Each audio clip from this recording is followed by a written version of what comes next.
Baker. Maia Shibutani and Alex Shibutani. Madison Hubble and Zachary Donahue. And Madison Chalk and Evan Bates. Dancers, you are now welcome to begin your 5-minute warm-up. Well, Charlie, it all comes down to this. The final group in the free dance competition. A lot of hardware out there on the ice that has been already earned. 3 of the top couples in the world. We take a look at the start order on the ice right now. Rachel and Michael Parsons, Caitlin Hawaii with John-Luc Baker, Maia and Alex Shibutani, the 2-time defending champions, Madison Hubble and Zachary Donahue, and of course the 2015 champs Madison Chalk and Evan Bates. A lot of firepower in this final group. Just a dream come true, and I don't say this very often, but I just get hype. This is incredible skating. We are so lucky in this Olympic cycle to have been able to watch all of these teams, particularly the top 3. It's going to be a great group of skating. Leading things off, the World Junior Champions and their senior national debut, Rachel and Michael Parsons. And I ran into these two in the hallway. I was very complimentary of their short dance and the fact that they really look like they belonged, and they just could not have been more humble. I think they're just excited to be here. They're really taking this as a learning opportunity. Just being on the ice with these such accomplished group of skaters, I think it's a great opportunity for them to learn from the best. And they were just about 5 points out of 3rd place. Second couple in this group, Caitlin Hawaii and John-Luc Baker in 4th place after the short dance. And a really, really wonderful program for them here with this free dance. Unfortunately, they were not able, they used it last year, they were not able to skate to their ability. They made a couple of very costly errors, and I'm so glad that they brought it back. I'm hopeful that in this event they're going to be able to skate it out the way that they know they can.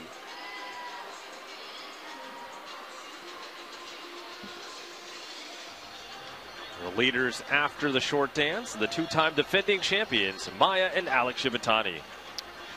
And I'm starting to feel like, what can I even say about them that hasn't already been said? I mean, just consistency embodied over the last couple of seasons, world medals, national champions. The question is, how safe are they going to play it during this free dance, and can they afford to play it safe? They have, teams aren't too far away.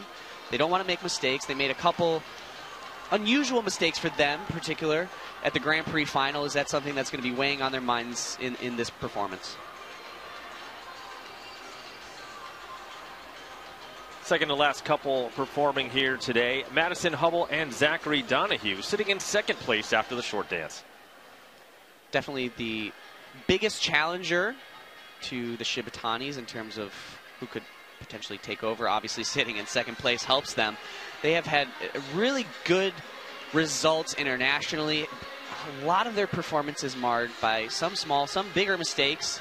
They were en route to winning a world bronze medal at the World Championships last year before he fell on the Twizzles. Just really, it's the kind of thing that'll stick with you. So we'll see again if that's something that's playing through their mind or if they're confident throughout this entire performance.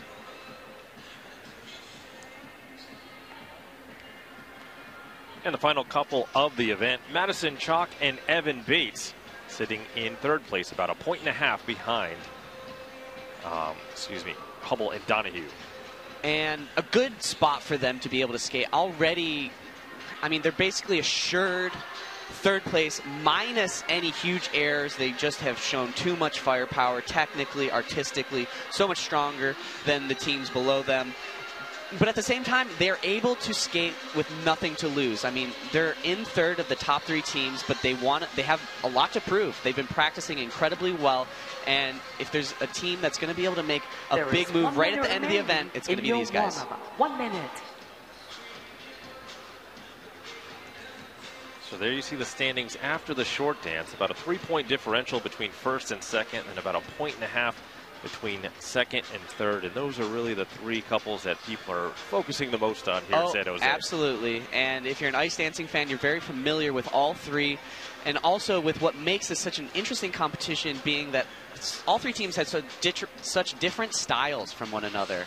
I think that's so fun to watch. I mean, just different looks, different connections between the partners, different musical choices. I mean, it's incredible. We're very, very fortunate. I'll probably say that about 25 more times. I can't believe how lucky I am to be able to commentate live on these teams. And, you know, certainly we're not leaving out the earlier skaters, the Parsons and Jean-Luc and Caitlin, but the top three teams, just elite skaters. And, of course, 3 Olympic spots on the line. Again, this is not the Olympic trials, but it certainly helps the committee in deciding, although many think that based on the body of work over the last 4 years, pretty clear who the 3 best couples are in the United States heading into this competition. Yeah, it's been, you know,